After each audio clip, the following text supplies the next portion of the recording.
फारिया, कामयार और आयरा की शादी से पहले खवार के साथ मिलकर कामयार की लड़कियों के साथ फेक वीडियो बनवाती है। उसका मकसद सिर्फ एक होता है, आयरा को कामयार से दूर कर देना। फारिया जानती होती है कि अगर ये शादी हो गई तो उसकी जिंदगी में कामयार का नाम हमेशा के लिए खत्म हो जाएगा।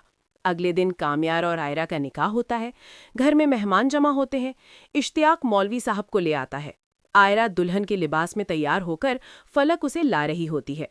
इसी दौरान आयरा के मोबाइल पर एक अननोन नंबर से वीडियो आती है। जब आयरा वो वीडियो देखती है, उसके हाथ कांप जाते हैं। वीडियो में कामयार को दूसरी लड़कियों के साथ दिखाया गया होता है। आयरा का चेहरा पीला पड़ जाता है। उसका दिल टूट जाता है। बिना कुछ सोचे समझे वो कामयार के पास जाती है और गुस्से में उसे धक्का दे देती है। आयरा कहती है, तुम भी बाकी सब जैसे ही निकले, मुझे धोखा दिया। कामयार हैरान रह जाता है। वो कहता है, आयरा, ये झूठ है, ये किसी की साजिश है। लेकिन आयरा किसी की बात सुनने को तैयार नहीं होती। वो कामयार को घर से निकलने को कह देती है। कामयार खामोशी से वहां से चला जाता है। उसका दिल टूट चुका होता है, लेकिन वो अभी भी आयरा की इज्जत की फिक्र करता है। वो गाड़ी में बैठकर जा रहा होता है कि रास्ते में खवार अपने आदमियों के साथ उसकी गाड़ी को टक्कर मरवा देता है। कामयार बुरी तरह जख्मी हो जाता है। कामयार को फौरन अस्पताल ले जाया जाता है।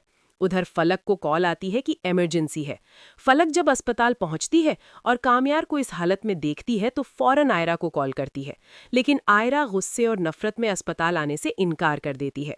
इसी वक्त आयरा के फोन पर फरारिया का कॉल आता है।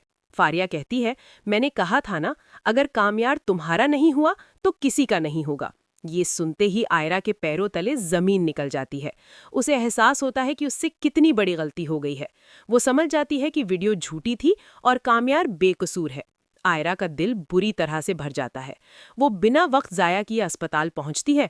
वहां कामयार की अम्मी आयरा को देखकर गुस्से में कहती हैं, तुम्हारी वजह से मेरा बेटा इस हाल में है। अगर भरोसा नहीं था तो अब क्यों आई हो?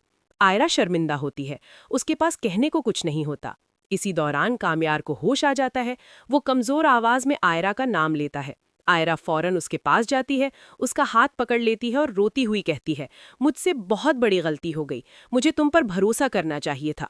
कामयार उसका हाथ मजबूती से पकड़कर कहता है, अगर तुम आज नहीं आती तो शायद मैं जिंदा भी ना होता। उधर सुहेल ने पुलिस में रिपोर्ट कर दी होती है।